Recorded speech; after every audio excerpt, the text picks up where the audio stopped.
नमस्कार। जय जगन्नाथ। प्रभु जगन्नाथ हेउचंती ईश्वर जे एही कलिजुगरे बास करती। पाणीपागर परिवर्तन, शीत खरा ए सबु ऋतु मध्य तांकु प्रभावित करिथाए। कुहाजाए जे गरम एवं आर्द्र तापमात्रा हेतु प्रभु जगन्नाथ दीर्घ समय स्नान करती, जहा तांकु एही ज्वर देइथाए। एही ज्वर परे से 14 दिन पई अणसर भितरकु जांती एवं तांको भक्त माननकु दर्शन देवा बंद करि देइथांती। जेतेबेले से एथिरु सुस्थ हुअंती, तांको माउसींको घरकु बुली जांती निज भाई भौणी को सांगरे नै, जहाकु आमे समस्ते जानि थाउ विश्व प्रसिद्ध रथयात्रा नामरे। तेबे आजिर एही भिडियो रे आमे जानिबा स्नान पूर्णिमा परे महाप्रभुंकु जेतेबेले ज्वर हेइथाए, अणसर घरे महाप्रभुंकु किपरि सेवा जत्न करा जाए, से समय कौन कौन ता भीतर होई थाए एवं जानिबा महाप्रभु जगन्नाथंकु ज्वर काहेकि हुए। महाप्रभु श्री जगन्नाथंकर देह खराब हुए पुणी 15 दिन जाए। सतरे केते आश्चर्यकर कथा ना। हेले या पछरे एक सुंदर कहानी अछि। महाप्रभु श्री जगन्नाथ सी तो भाव विनोदिया कालिया ठाकुर, भक्तर भगवान सीए। आउ ए कहानी हेउछि भक्त और भगवानंकर। भगवान कहछंती, जदि मो भक्तर देह खराब हुए ताहेले मोर काहे नुहे। तेबे चलंतु जानिबा एहा पछरे थिबा कहानीटी। एही कहानीटी हेउछि महाप्रभु जगन्नाथंकर आउ तांकर जणे बड़ भक्त माधव दासंकर। माधव दास थिले महाप्रभु जगन्नाथंकर बहुत बड़ भक्त और से सबुबेले महाप्रभु जगन्नाथंकर भजन रे मग्न रहुथिले। सबुबेले महाप्रभुंको मंदिर को जाई दर्शन मध्य करुथिले। संसार प्रति तांकर कौनसी मोहमाया नथिला। भगवानंकर नाम और जप तपरे तांको दिन कटुथिला। हेले हठात तांको दिने ज्वर हेला और से ज्वर रोगरे पीड़ित हेले। तांको देह एते खराब हे गला जे से कौनसी काम निजर करि परिले नाही। एपरि कि निज सज्जारे मलमूत्र हे जाउथिला। केही जदि तांको सहाय्य करिबाकु आसुथिले से तांको मना करि देउथिले।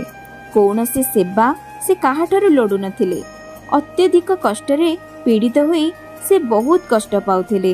तथापि से काहार मध्य सहाय्य नेउ नथिले, कारण तांकर अटूट विश्वास थिला महाप्रभु जगन्नाथंको उपरे। से कहुथिले, मोर जगन्नाथ अछंती, से मो कथा बुझिबे, मते रक्षा करिवे। माधव दासंकर एमिति भक्ति भाव देखि महाप्रभु रही पारिथान्ते बा केमिति। से पर भाव विनोदिया कालिया ठाकुर मुंड बाड़ेइले जी सुनंतिनी, से केवल भाव भक्ति रे थरुटिए डाकिदेले से आसी जांती पाखकु। महाप्रभु निजे आसी पहुंची गले माधव दासंक पाखरे। आ माधव दासंकर सेवा करिबारे लागिले।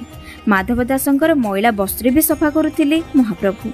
भगवान निज भक्तंकर अति प्रेम पूर्वक सेवा करुथिले। किछि दिन परे माधव दास धीरे धीरे सुस्थ होबाकु लागिले।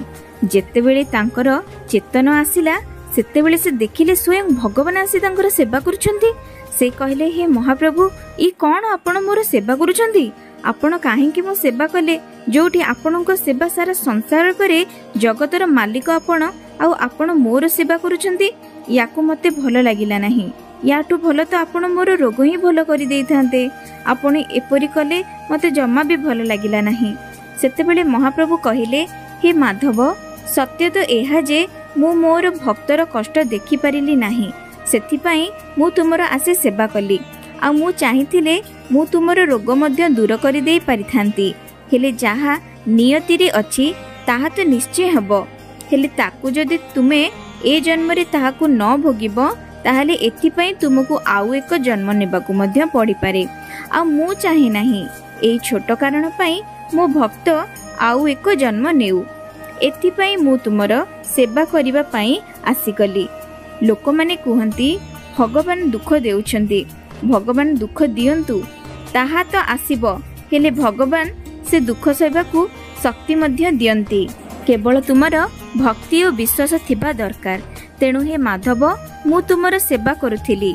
हेले एबे मध्य तुम भाग्यरे 15 दिनर रोग भोगिबार बाकी अछि।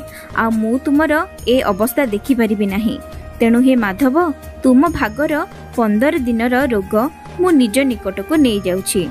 सेबेठारु महाप्रभु जगन्नाथ निज उपरकू 15 दिनर ज्वर कष्ट निज उपरकू नहीं जाइथिले। आउ सेबेठारु महाप्रभु स्नान पूर्णिमा परठू स्नान सरिबा परे 15 दिन जाई ज्वर रे पीड़ित होई अणसर घरे रुहंती।